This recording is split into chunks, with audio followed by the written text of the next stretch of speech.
I got to talk to you about your podcast and Sure. stuff, and as opposed to regular radio, as they call it. Do you think you'd still be on the air on regular radio, saying what you've been saying over the past years? And it's nothing, believe me, but people deem it controversial and crazy. Yeah, I don't know. I used to say a lot of fucked up things on the air all the time. Mm-hmm. And so I never, I didn't, it's weird. But we're kind of in a different place now. It's so fucking weird now. I know. But I don't think people are more sensitive. I think people are bigger douchebags, and they just grab it. First off, there's a couple of things. It's a technology thing. Mm-hmm. Back when we used to do terrestrial radio back in the day, you'd say shit, but someone would have to send a cassette to your program director. Like, listen, hour 3, minute 18, 21 seconds, he makes a weird ching-chong joke when he's talking about Chinese food. I want you to review this, but he'd never get to it, and no one would ever figure it. Now, there's a technology, which is everyone grabs stuff. Everyone has their own official page that looks like some kind of news page, but it's just them in their shitty apartment with a hot plate, and they're banging it out on their Mac. Yes. And it's like from World News, and they do this thing, and then they'll just, Adam Carolla, racist, and then they start throwing it out. So a lot of it's just technological. You couldn't grab these little bites and send these files. Listen to what he said. Read the transcript. Email it to your friends. It didn't exist. So now it's a combination of everyone being super sensitive, although they don't give a shit. No, they're just trying to get you in trouble. Of course they're not even the group. Whatever group you've offended, they're not even in that fucking group. They don't know anyone in that group. They've never had sex with anyone in that group. But they're trying. It's this whole Schadenfreude thing where, like, everyone's trying to get everyone into trouble. Did you hear? I mean, did you? Oh, man. Did you hear what Alec Baldwin, the way he spoke to his daughter? Oh, my God. It's like, really? That's a 2.5 to anyone who's ever grown up with parents, or whose dad who got pissed off, right? That's nothing. And then here's the thing. Then it's all over the news, and all the pussy hypocrite cowards have to sit there and go, and they look that shocked look on their face. Like, and when I heard that call, I was shocked. There's not one guy sitting in Good Morning America going, I don't know what the big whoop is. Yeah, no big deal. My dad used to beat me with a shoe. Yeah. And now they just go, oh, my goodness. Feigned outrage. Phony outrage. It's righteous indignation, and then you get to be on the happy side of the issue. You see, you get to be on the good side of the issue. And whenever this stuff comes up, whether it's Trayvon Martin trial or whatever, Zimmerman, whatever, and everyone just sits there and goes, oh, my God, I don't know what to tell my kids. and now you're on the happy side. And meanwhile, you're going, we need to start a dialogue about. I'm a huge pussy, so I'm not going to say anything. But someone should have a dialogue. There needs to be a national dialogue on Alec Baldwin. But they're not going to say anything that's not towing the company line ever. Right. But so, and by the way, they're just suggesting everybody. It's like standing next to a burning barn going, someone needs to put that barn out. Somebody's got to pick up a bucket with somebody. We need to start a national dialogue on putting that barn out. As they continue to throw gasoline on it. Just sit there and throw wood chips onto it. And talk about whoever set the barn on fire and try to get them in more trouble for it. Like, did you see him? I saw him. He was throwing hay on it. Right. And then once in a while, a guy comes around and he goes, well, honestly, we don't have enough wells dug in the community. We need to start. Okay, listen, troublemaker. Hey. I'm focusing on the barn over here. You're trying to violate the soil. You're part of the problem. You're a soilist. Right. Yeah, everyone's just a hypocrite and a pussy, and they can fuck themselves. They love getting people in trouble. And when they say a dialogue should be started, the second you start an honest dialogue, the people crawl out of the woodwork to call you racist and fucking homophobic and misogynistic. There's no honest, open dialogue in this country. You're crucified the second you're honest about anything. Yes. I've been on Twitter talking about the Zimmerman trial for fucking ever since it started. And I can't tell you how many times I've been called a racist for doing nothing but quoting fact that is going about in this case, and statistics. No one wants to hear statistics about black and white. Not when it gets in the way of their emotional argument. Yeah. And look, the only if you approach every problem, like, I mean, if a doctor comes to you and says you have emphysema and you need to quit smoking, you don't attack the doctor. He's giving you information. Yeah. You know, it might not be information you care to hear, right, but it's information. And if we're trying to cure a problem, you know, if you have gout or whatever you have, and he's telling you take it easy on the red wine, you don't go, fuck that guy. That doctor let's go get is him. horrible. Yeah, let's run him out of town. No, there is a problem. There is a remedy for the problem, and we should attempt to fix the problem. But if you attack the doctor who gives you the news, or look, everyone wants to be on the cheeseburger diet, but the guy's going to come in and go, look, you got to eat a salad every once in a while. And if we attack him, we're not going to cure the obesity problem. And that's the honest dialogue we want to have. We claim to want to have is with the doctor, but he gets run out of town the second he tells you to eat some kale. Yeah, because again, nobody really wants an honest dialogue. Well, they want to hear their side of it. Nobody makes a living off of the bullshit. Right. Yeah. It's astounding to me. I've been watching the coverage of the Zimmerman trial and the aftermath, and the revisionist history that's taken place in only a couple of days is amazing. There's nothing, not a word on the news that he ever laid a hand on George Zimmerman. Well, now he was walking, he was black, he was an innocent boy walking with his Skittles, and Zimmerman followed him and shot him. That's the dialogue now. That's all you hear now. Well, it's like, first off, the news, you know, these guys are going to get somebody killed. Yes. Because of their misreporting. And what happens is we're busy. People have one ear available, one eyeball available. We're not really that tuned into other people's shit. You're kind of into your own family, your own work, your own business, the hookers, whatever you got going on now, Jim. Right. Trolling online for prostitutes, like whatever you're into. I knew you were just bringing me in. You're into that. So you turn on the news, and it's just pretty much, well, black guy walking with Skittles, white guy shoots him in the back for no apparent reason, and all right, let's go burn down a liquor store. But it was the same thing. Look, it happens time and time again. When there was that poor kid who jumped off the Tallahatchie Bridge because his roommate was gay. Right. And they accused his roommate of filming him with his gay partners and then putting it up on the internet. Didn't he have the GW, right? Yeah, and then having parties. It was nothing of the sort. And the guy was not a criminal, and the guy was not homophobic, and the guy was not everything. The kid was depressed, and the kid jumped off a bridge, and he was gay, and apparently his dad wasn't happy about the fact he was gay. So we can have a dialogue about teen suicide and about how to prevent teen suicide, but we're not going to have that dialogue. No. And about depression and 19-year-olds. 19-year-olds don't kill themselves because they got a crappy roommate. I would have killed myself 2,000 times by now. They kill themselves because they're clinically depressed. Yeah. But we had to turn this young Indian science student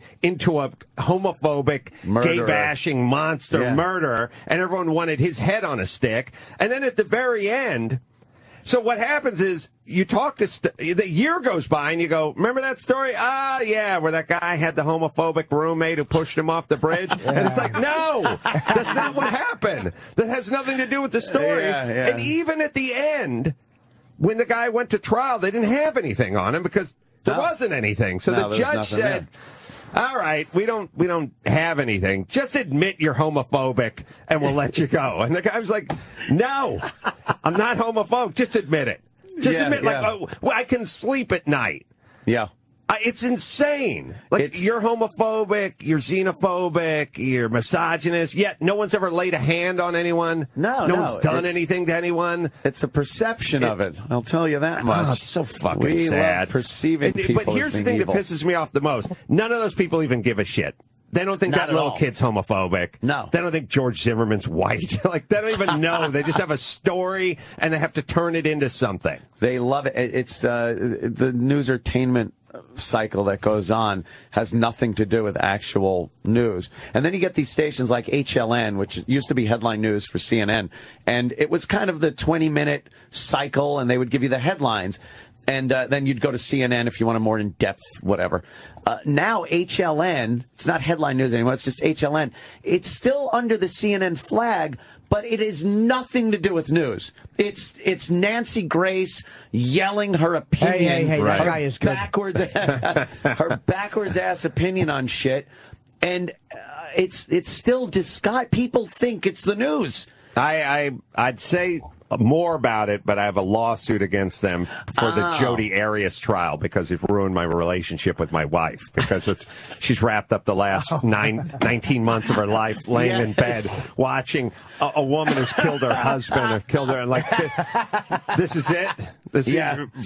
We're done. We're done going on with life because a chick who was a 7 shot a dude in the shower and stabbed. That's it. What if I just quit my life to watch a trial? She was fully involved, huh? Oh my God! Yeah. I'd give Jody an 8 though. Did you see those fucking fat pussy lips in those photos? You got to jump up to an 8. Okay. Anyone that hits her husband with a hammer and has a fat pussy is an 8. You like that? Yeah. All right, but I'm just saying, once in a while, an attractive woman kills somebody. Let's get over it. Yeah. Move forward. We can't Very believe rare. it though. That's the problem. Is we don't like to admit that we can't. It's like why people were surprised Susan Boyle could sing, because we expect nothing out of pigs. So when an attractive person does it, we're utterly shocked. What are you doing? Casey Anthony, very attractive. Yeah. No, I know. It's so sad. Yeah. Fat people we expect to commit homicides for some reason. They're just unpleasant No, they're in not general. pleasant. It's so true though. When you see like a teacher out of Florida had sex with her 15-year-old student, you wait to reserve your judgment until you see the picture of the chick, and if she's hot and blonde and sitting on a Harley Davidson, you're like, what's the big whoop here? There's no. But if she's a pig, you're like, oh, that kid's life has been destroyed. Poor kid. Here's my argument is always the same argument. Like if I was ever her defense attorney, I would take the 15, now 16-year-old boy up to the stand who was banging the super hot blonde, chick, and who was his teacher in Florida, and just go, look, Your Honor, ladies and gentlemen of the court, I'm not going to waste a lot of time here. All I have is one simple question. It's been a year since you two had intercourse. Have you beat off to her since? Remember, you're under oath. Yeah. All right. And would you say it'd be in 2000 or under? Okay. Ladies and gentlemen, how can there be a crime? Yeah. Someone holds you up at an ATM. You don't beat off to it. Oh, that was great. I love these that gun guys. To my head. She's in jail, and they're beating off to when the crime occurred. Yeah. And that's true, though. Reserving judgment. Do that all the time. I want to see the second I see the headline, I click on the link. I'm like, I want to see the picture first. I want to see if she's hot. Right. That blonde on the fucking motorcycle, she was incredibly hot.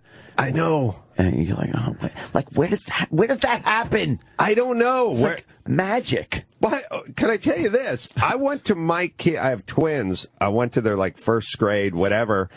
Their teacher has a stud in her nose. Wow. Number one. Number two, she's got the full-blown Starbucks grande latte with the extra whipped cream on top and the thing, and it's sitting on her desk like it's a milkshake sitting on her desk, like the idea of the milkshake on your teacher, but it has her first name scrawled across it. Oh man! And so I go walk over, and it's just her desk, and I can see it's Sarah just out to the class, So I go, I want to turn that cup in a little bit because if they find out, they call me by my first name. Like you're what the? That's I didn't. incomprehensible. I have no idea what any Mr. was the first name or Miss. And if you found out, it was a big deal. Like you found out your teacher's first name. They're all on a first name basis. The chicks are 27 and wear go-go boots and have nose studs and stuff. It's crazy. Yeah, finding out your teacher's first name was like finding out, Batman's identity. Yeah. You just didn't. You didn't know it. And you didn't want to know. It was not really. There was no reason to. God, yeah, it's all very lovey touchy feely now. First name basis. They had a walkathon for fitness. First grade, 7-year-olds walking in a circle on grass for fitness, walking, and every once in a while a kid would break out into a jog, and Coach Marty'd be like, "Hey, safety first, cool it down, let's go." It's like walking for a 7-year-old is nothing. That's zero in the exercise, zero calories burnt. It's a Waking up 7-year-old in the morning, walking. they're getting more exercise than walking in a circle.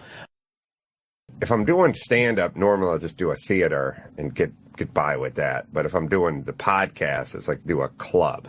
Do like multiple shows. Last time I might have seen you once since then, but the last time was we did the live Caroline's podcast, and Justin Bieber walked out halfway through the show. Oh,